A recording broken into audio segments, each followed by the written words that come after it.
Well, it's been good to meet you, Sam, and very interesting to hear about your business. Look, we are having a small dinner for some of our clients and friends after this. Why don't you join us? That's very kind of you. I'll just check with my associate whether they have other arrangements for us. Well, your associate is most welcome to join us too. Thank you. Excuse me. Walter. This is Sam Eriks from Eriks Imports. He has very kindly invited us to a dinner. Yes, would you like to join us? Unfortunately, I have another engagement, but thank you for the invitation. Well, perhaps you could join us after that for a drink. Sounds great. I'll be happy to. Where shall we meet?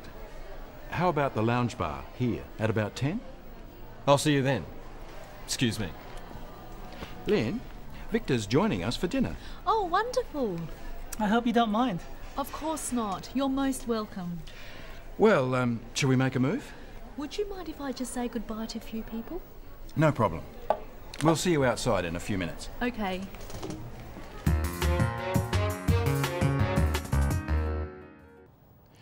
Let's look at invitations.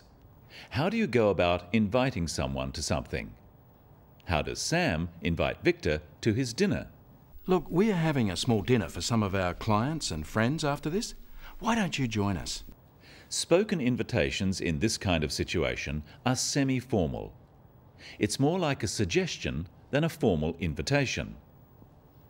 There are a few different phrases you can use. Practice them with Sam. Why don't you join us? Perhaps you could join us.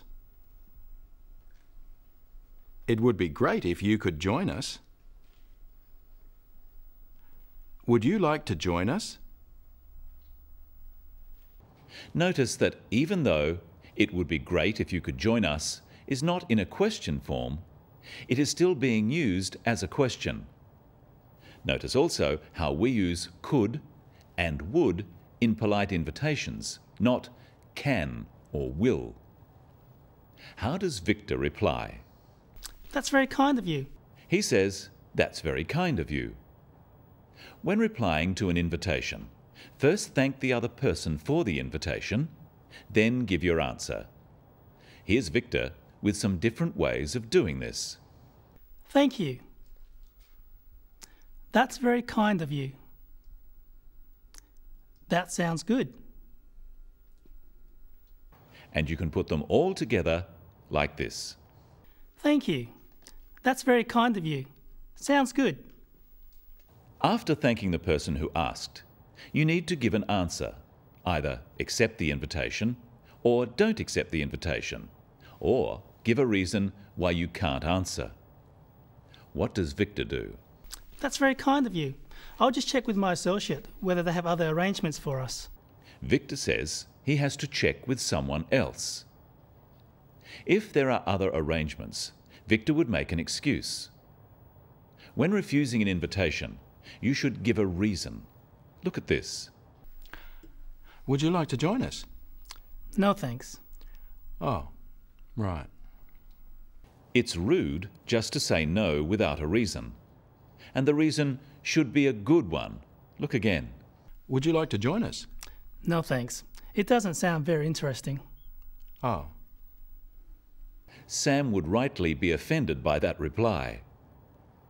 So what are some ways of making a polite excuse? Listen to Walter. Yes, would you like to join us?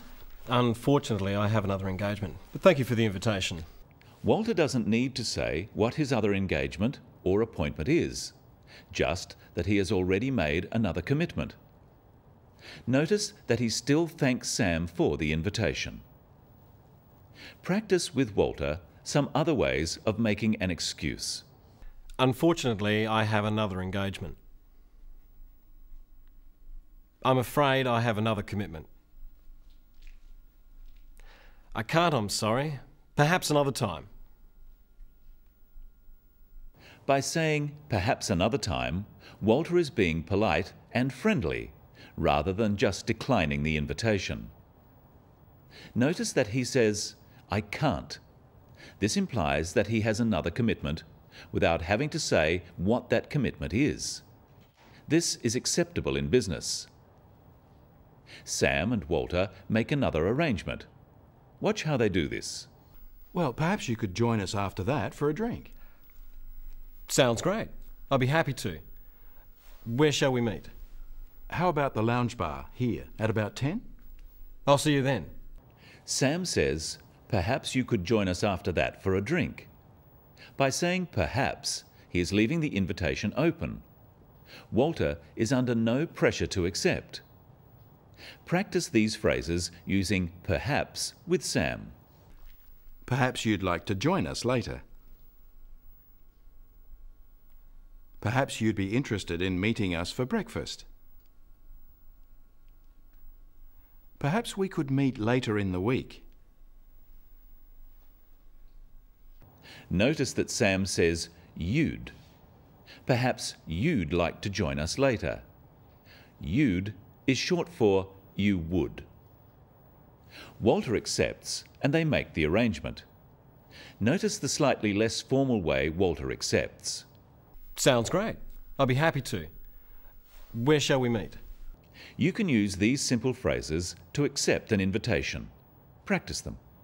That sounds great. Sounds good. I'd love to.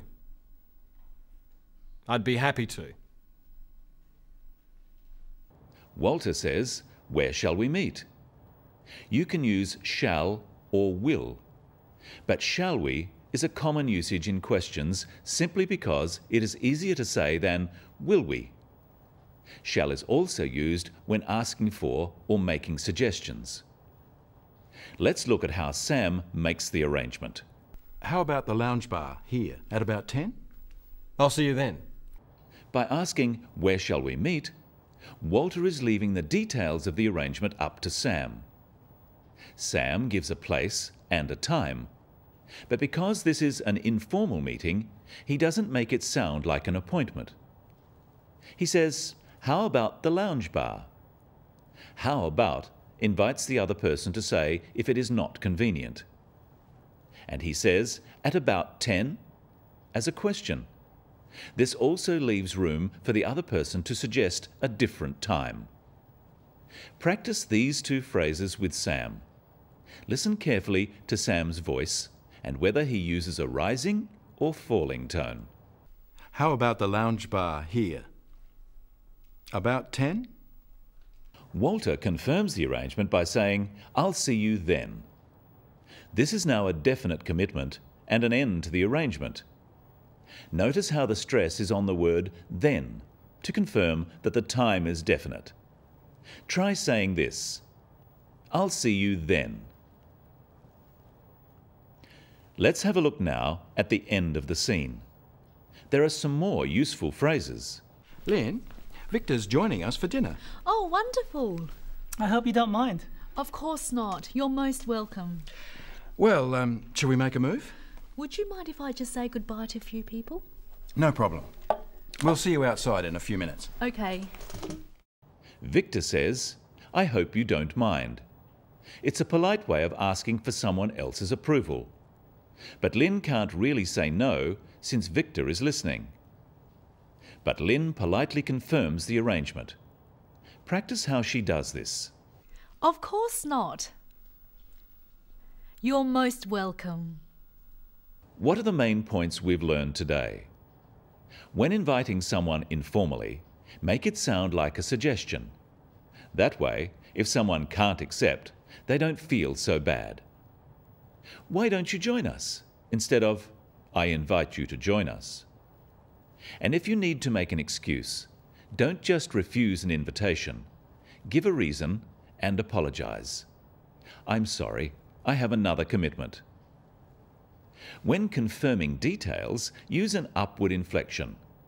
About 10 sounds like an order, but about 10 is asking whether it's convenient for the other person. That's all for today on The Business of English. See you next time.